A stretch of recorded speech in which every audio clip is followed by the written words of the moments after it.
సంక్రాంతికి పంచాయతీ పేరేట జనవరి 14న నోటిఫికేషన్, ఫిబ్రవరి 2వ వారంలో ఎన్నికలు. 3 దశల్లో నిర్వహణ, తర్వాత జడ్పీటీసీ, ఎంపీటీసీలకు ఇద్దరు పిల్లలకు మించి సంతాన నిబంధన ఎత్తివేత, సమగ్ర కులగణనపై డిసెంబర్ 10 వరకు నివేదిక. అనంతరం బీసీ రిజర్వేషన్లపై ప్రభుత్వ నిర్ణయం, కొన్ని మండలాల్లో పెరిగినన్న ఎంపీటీసీ స్థానాలు. రాష్ట్ర ప్రభుత్వం కసరత్తు, ఈలోపు రైతు భరోసా. ఇది అసలు కథ.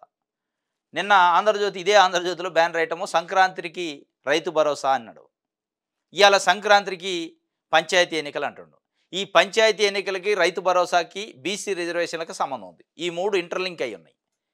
పంచాయతీ ఎన్నికలకు ప్రభుత్వం పోవాలంటే రైతు భరోసా జమ వేయాల అకౌంట్లలో, రైతుల అకౌంట్లో, లేదంటే కర్రు కాల్చి వాత పెట్టేటట్టు ఉండరు.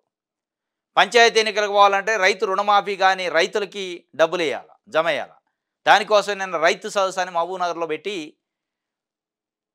ఒక 2,800 కోట్లు ఇది రిలీజ్ చేశారు. ఇది 2 లక్షల లోపు రుణమాఫీ కాకుండా టెక్నికల్గా ఆగిపోయిన 4 లక్షల మంది రైతులకి. ఈ 4 లక్షల మందే కాకుండా 2 లక్షల పైన ఉన్న లోన్లకు సంబంధించి రైతులు ఇంకా రుణమాఫీ కాదు. దానికి సంబంధించి డెసిషన్ తీసుకోవాలి ఒకటి, రైతు భరోసా సంబంధించి డెసిషన్ తీసుకోవాలి ఒకటి, అకౌంట్లో డబ్బులు వేయాలి. వేస్తేనే మీరు పంచాయతీ ఎన్నికలకు పోతే అర్థం ఉంటుంది. ఇంకోటి బీసీ రిజర్వేషన్లకు సంబంధించి సమగ్ర కులగణన జరుగుతుంది. డెడికేటెడ్ కమిషన్ అని వేశారు. దీనికి సంబంధించి ఈ బీసీ డెడికేటెడ్ కమిషన్ డిసెంబర్ 10 లోపే మనకి సమగ్ర కులగణనపై డిసెంబర్ 10 వరకు నివేదిక ఇవ్వాలని ప్రభుత్వానికి చెప్పారు. డిసెంబర్ 10 అంటే ఎన్నో రోజులు లేదు, 12 రోజులు ఉంది. మరి ఇవన్నీ అయ్యేది ఎప్పుడు? డిసెంబర్ 10 కల్లా నివేదిక ఇస్తే డిసెంబర్ 10 తర్వాత చర్చించేది ఎప్పుడు ప్రభుత్వం అసెంబ్లీలో? దానిపైన నిర్ణయం తీసుకునేది ఎప్పుడు? దాన్ని ఇంప్లిమెంటేషన్ చేసేది ఎప్పుడు?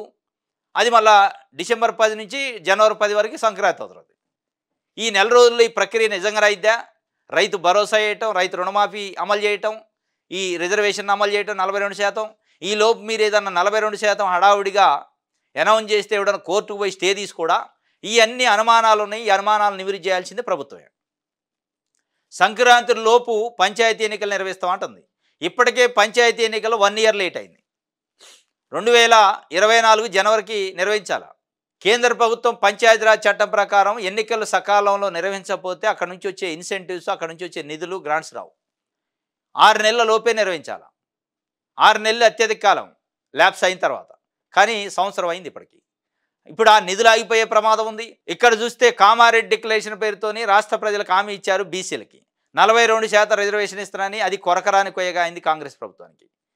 42% చేయటానికే ఇవన్నీ పిల్లి గంతులు పడుతున్నారు. ఈ కులగన్నాని, ఇదని అదని ఏదో చేస్తున్నారు. ఇదంతా చేసిన తర్వాత, ఇచ్చిన తర్వాత రేపు హైకోర్టు, సుప్రీంకోర్టుకు పోతే ఏదైనా బ్రేక్ పడితే మళ్ళా ప్రభుత్వానికి బదనాం అవుతుంది. వీళ్ళు చేయాలనే కమిట్మెంట్ నిజంగా లేదు. అందుకే కోర్టులకు పోయే అవకాశాన్ని ఇచ్చారు. దాదాపు సంవత్సర కాలం అయింది ప్రభుత్వం వచ్చి. ఇంత సంవత్సర కాలం పాటు సుదీర్ఘంగా విచారణ చేసిన తర్వాత కూడా, అధ్యయనం చేసిన తర్వాత కూడా ఎట్లా న్యాయపరమైన చిక్కులు వచ్చినాయి అంటే దీని అర్థమైంది ప్రభుత్వానికి కమిట్మెంట్ లేదని. ఒక రకంగా మళ్ళీ బీసీ ఉద్యమాలు వస్తాయి. ఇవన్నీ ఇంటర్లింకింగ్ ఉన్నాయి. కానీ సంక్రాంతికి పంచాయతీ బేరీ ఉంటుంది. నోటిఫికేషన్ కూడా జనవరి 14 కొద్దట, ఫిబ్రవరిలో ఎన్నికలని చెప్తున్నారు. ఇది ఎంతవరకు నమ్మటానికి అంత సఖ్యంగా లేదు, లాజికల్గా సింక్ అవ్వట్లే. రైతు భరోసా గురించి కూడా చర్చించాలి అసెంబ్లీలో, ఆల్ పార్టీ మీటింగ్ అంటున్నారు. ఎంతమంది ఎన్ని ఎకరాల రైతులకి ఇవ్వాలి ఏంది అనేది డెసిషన్ తీసుకోవాలంటున్నారు. ఇవన్నీ అయ్యేది ఎప్పుడు? రైతు భరోసా పడేది ఎప్పుడు? రైతు రుణమాఫీ అయ్యేది ఎప్పుడు? మీరు ఎన్నికలకు పోయేది ఎప్పుడు? ఇది మొత్తానికైతే పంచాయతీ ఎన్నికలు నోటిఫికేషన్ జనవరి 14 అని ఊహాగానాల, మరి నిజమైన సమాచారం తెలుగుగా ఆంధ్రజ్యోతి వార్త రాసింది. కానీ లాజికల్గా చూస్తే సింక్ అవ్వట్లే. చాలా టెక్నికల్ ఇష్యూస్ ఉన్నాయి. చూడాలి ఏం జరిగిద్దో. మొత్తానికి అయితే ఫిబ్రవరిలో జరుగుతాయని వాళ్ళు చెప్తున్న పరిస్థితి.